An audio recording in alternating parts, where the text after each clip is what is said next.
Hey guys, thanks for tuning into Second Son Woodworks. Today I'm going to be showing you how I built a wood-fired brick pizza oven on my patio. I had to break this video up into 3 different parts, so this is the first part. Let's get started! The very first step in this project was to line up the cinder blocks and the cement pavers in a way that I could envision where they would be sitting once the oven was actually built. In this first step, I actually didn't use any adhesive on any of the pieces of cement, but I just wanted to line them up to kind of see where they would be sitting once I actually started to build the oven up.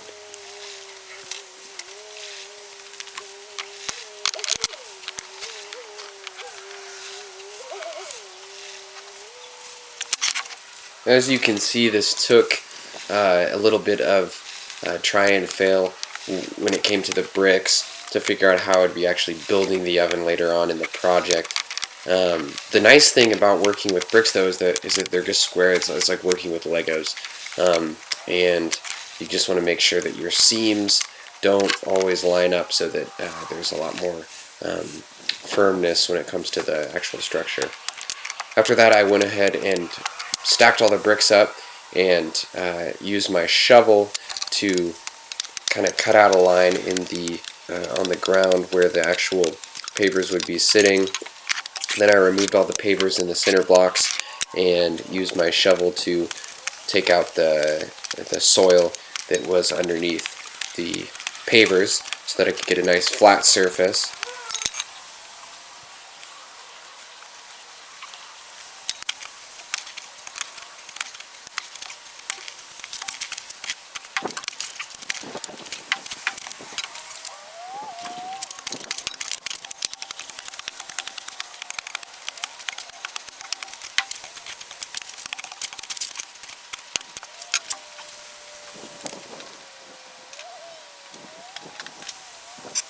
Once I got the majority of the grass and soil out of the area where the pavers will be laying, I went ahead and got some sand and filled in the area with some sand so that the pavers could sink kind of into the sand. And then when I laid down the pavers, I made sure to level them out and make sure that it was a nice level surface.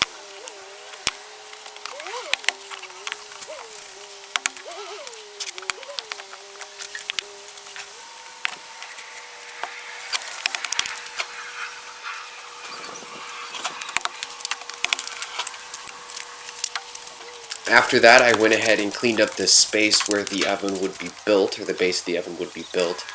And then I used a construction adhesive that adheres to cement to construct the base of the oven.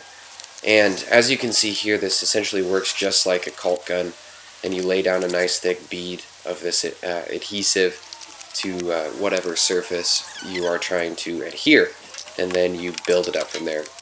As you can see, this gun kind of got stopped up there for a second, but once it was unclogged, it moves really fast, and you're able to kind of build up the base without too much work. It's really great.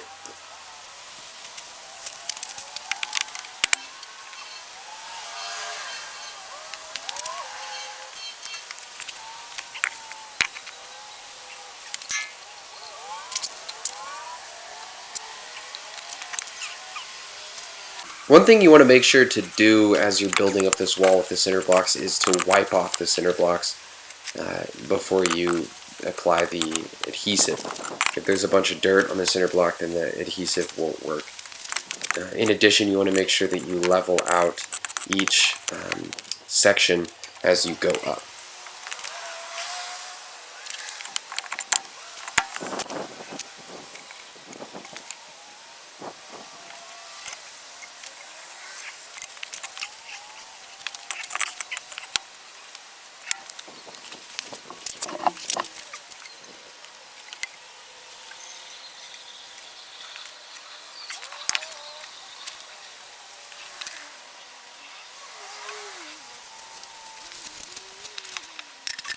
One thing I'll go ahead and note, and I will talk a little bit more about later on in the project, is that for the interior of the oven, you need to use what's called a fire brick. Fire bricks are heat resistant, so they can withstand, I think, up to 2,000 degrees.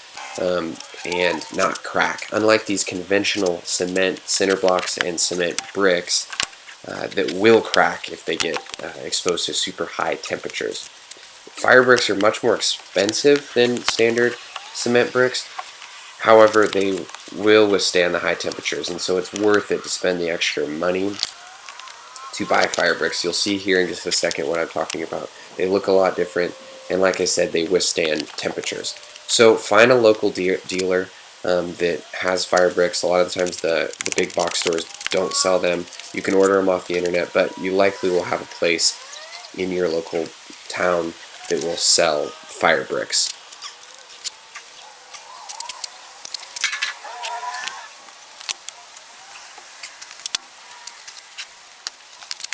After finalizing the base of the oven, I went ahead and lined up all the fire bricks on top of the base, and then I constructed a mold out of some 3/4 inch plywood and some spare pieces of wood that would serve as the support for each of the arches that I build throughout the project.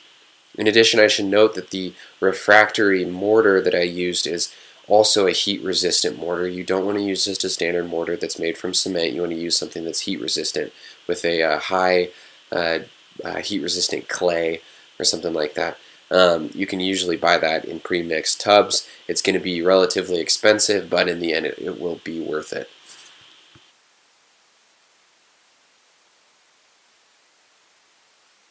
The fire bricks came in 2 different sizes.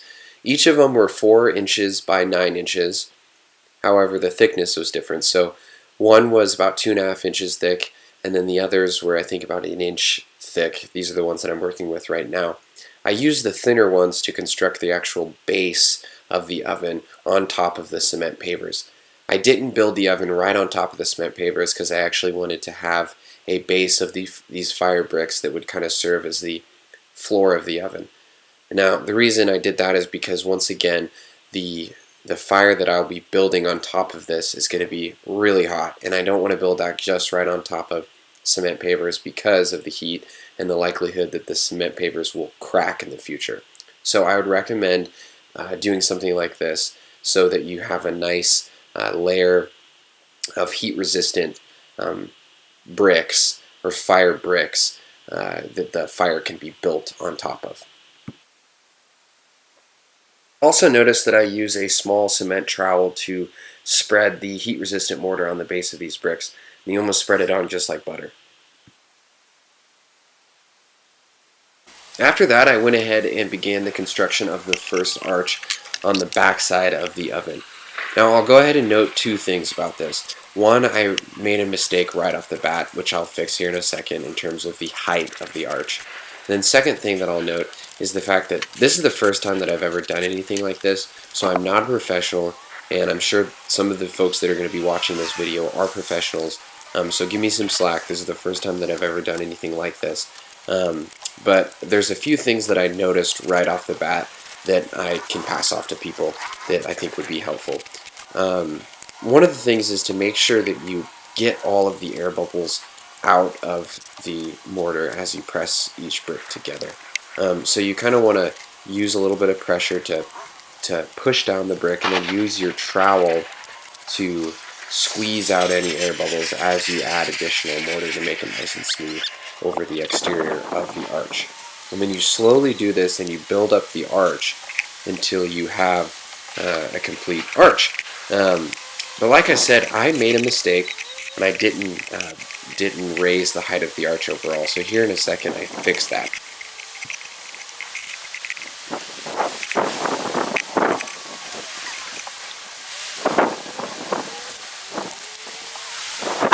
All in all, this process is super fun though, and it takes a little bit of tedious attention to applying each of the bricks, but it's pretty easy and it's pretty fun, and I definitely enjoyed it.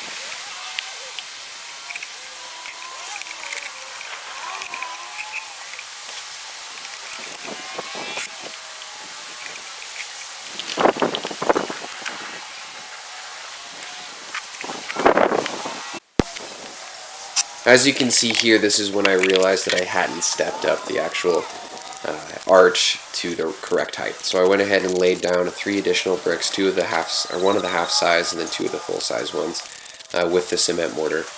I tipped over the arch that I had made, and then I created a little bit of a base with some extra bricks to set the mold on top of, which will be the process throughout the rest of the oven build.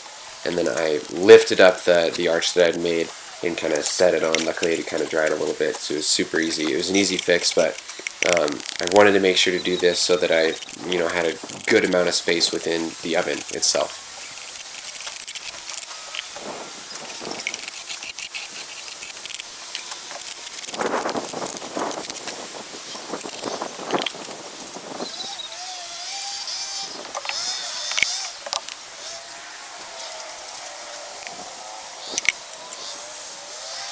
From there, I went ahead and moved on to the opposite side of the arch to finish its construction. As you can see here, the mold that I created is sitting atop about 8 bricks that are just loose fitted into the space to hold the arch up as I build it, and then while it dries. Then after that, I'll be able to beat out the bricks and remove the mold and use the mold in the construction of the additional arches for the oven build. In the end, the oven has 4 separate arches, and for each of the arches I used this same mold to construct them. And it worked out super well.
After finishing the construction of the first arch, I let the arch sit and dry for about 24 hours, and then I came back out and removed the mold, just like how I mentioned before, and it came out really nicely.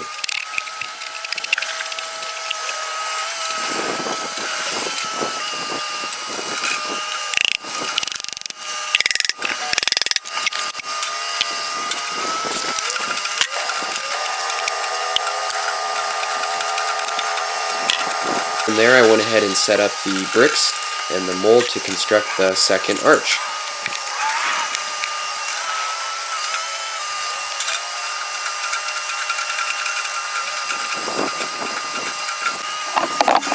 When you begin the construction of the second arch and every arch thereafter, make sure you cover the sides of the bricks of the arch between the 2 separate arches so that you fill the space and seal up the actual oven.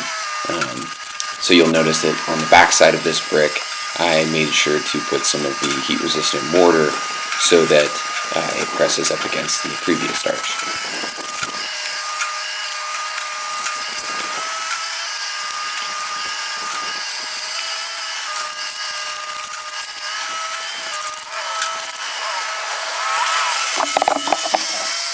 One additional tip that I can pass on to everyone who is watching this video is that when you are applying the mortar on the bricks as the arch starts to arch over, is you want to apply a really thick chunk of the mortar on the front side of the brick, or the side of the brick that will be on the outside of the arch.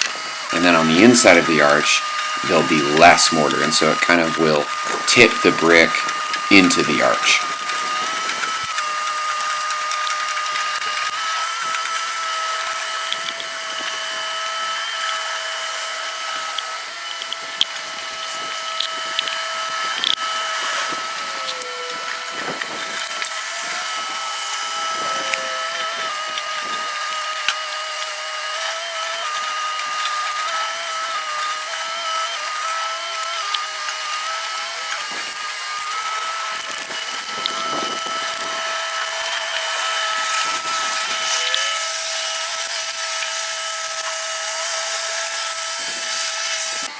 the beginning of the project, I really took a lot of time to try to smooth out the mortar on the outside of the arches as I applied it in between the bricks. But as I went through the project, I realized that I didn't really need to spend a lot of time making it look pretty and making it all nice and smooth, because I'll be applying a shell of cement mortar on the outside of these arches later on in the project. So what I would recommend is don't spend a ton of time trying to make it look clean and pretty, because you're going to cover it up and it will save you a lot of time in the end if you don't focus so much on making it look smooth and perfect.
Once again, once you finish the second arch, go ahead and let the arch dry for at least 24 hours, if not longer, and then you can go ahead and remove the mold and move on to the additional arches.